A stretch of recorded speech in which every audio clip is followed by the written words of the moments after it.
ಪರಿಚಯ ಆಯ್ತಾ? ಮಂತ್ರವಾದಿ ಭೈರವ. ಕೌತದ್ದು ವಿದ್ಯೆ ಒಂದೆರಡಿಲ್ಲ. ಪಾಠ, ಮಂತ್ರ, ತಂತ್ರ, ಕುತಂತ್ರ. ಅಷ್ಟು ಮಾತ್ರ ಅಲ್ಲ, ವಶೀಕರಣ, ಪೀಠೋಪೀಕರಣ, ಡಾಮರೀಕರಣ. ಪ್ರಗತಿಯಲ್ಲುಂಟು, ಆಗ್ತದೇನು ವಿಶ್ವಾಸ ಬೇಡ, ಆದ್ರೆ ಆಗ್ಬೋದಷ್ಟೇ.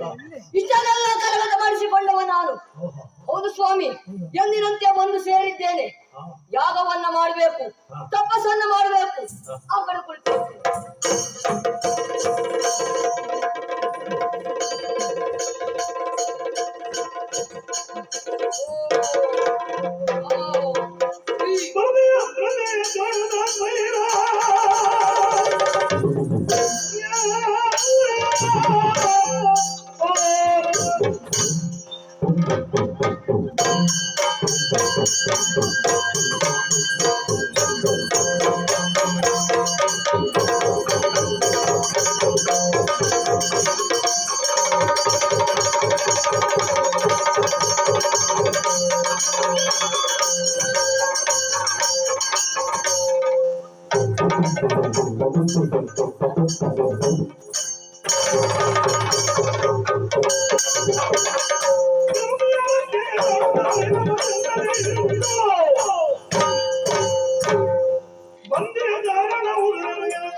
ಜಾಗ್ರತೆ ಮಾಡಿ ಕೂತ್ಕೊಳ್ಳಿ.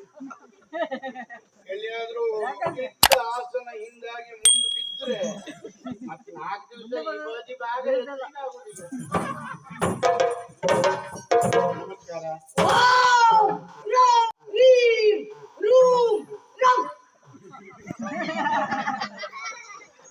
ಇವತ್ತು ಎದ್ದುಗಳಿಗೆ ಒಳ್ಳೆದಿದೆ. ಇವಳು ಬಾರ ಅನ್ನೋದು ಇವಳು ಡ್ರಮ್.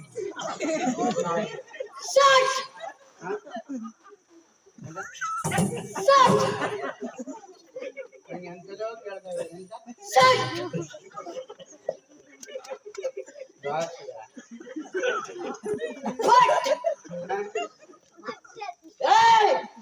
ಯಾರು ಹೊಡ್ಸಲೇ ಇಲ್ಲ ಬಟ್ಟಲ್ಲಿ. ಮಂತ್ರ ಮಂತ್ರ ಇಲ್ಲಿವರೆಗಾಗಿ ಬಂದಿ. ಒಬ್ಬಳೇ ಅಲ್ಲ, ಜೊತೆಯಲ್ಲಿ ಇನ್ನೊಬ್ಬಳು ಕಾಣ್ತಾ ಇದ್ದಾಳೆ. ಇಬ್ರು ಬಂದಿದ್ದೇವೆ. ಬಂದದ್ದೇ ಹೌದು ಅಂತ ಆದ್ರೆ ಏನಾಗಬೇಕು? ಈ ಸಣ್ಣ ಪ್ರಾಯದಲ್ಲಿ ಅದೇ ಮೇಲೆ ಈ ವರ್ಷ ಅಂತೂ ಪೂರ್ತಿ ಅದೇ ಕಾಯಿಲೆ ಇದ್ದುದೊಂದು ಅದೇ ಆಗ್ತಾ ಕೊಡ್ತೀವಿ. ಅದಲ್ಲ, ಕಾರಣವನ್ನ ಹೇಳಿದ್ದೆ ಹೌದು ಅಂತ ಆದ್ರೆ ಕಳಿಸಿಕೊಡ್ತೇನೆ. ಇವತ್ತೇ ಶುರುವಾದದ್ದು ಇದು. ಶಿವ ಪೂಜಾರಿ. ಶಿವ ಪೂಜಾರಿ ಯಾಕೆ ಸುಮ್ಮನೆ ಒದ್ದಾಡ್ತಾ ಇದ್ದೀವಿ? ಇದು ನಾವು ನಿಮ್ಮನ್ನೇ ಹುಡುಕಿಕೊಂಡು ಬಂದದ್ದು. ನಿಮ್ಮ ಹೆಸರು ಬಯಲ್ಬದಿಯಲ್ಲಿ ಭೈರವ. ನೀವು ಇದು ಮಾಡಬೇಡಿ, ಯಾಕೆ ಸುಮ್ಮನೆ. ಇದು ಒಳ್ಳೆ ವಂಡರ್ ಕಮಲದಲ್ಲಿ ಗೋರಿ.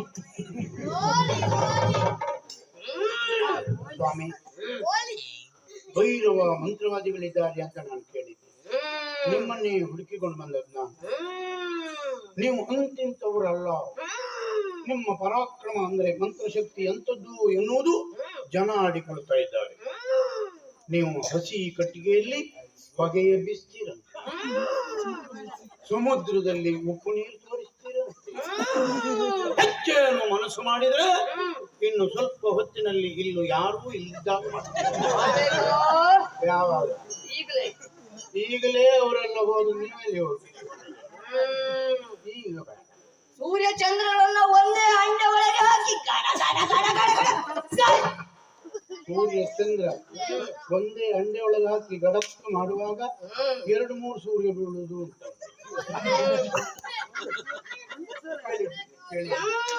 ಆದ್ರಿಂದ ಮತ್ತೆ ಏನಾಗಬೇಕು ಈಕೆ ನನ್ನ ಮಗಳು ಕೆಲವು ದಿನದಿಂದ ಆಕೆಗೆ ಏನಾಗ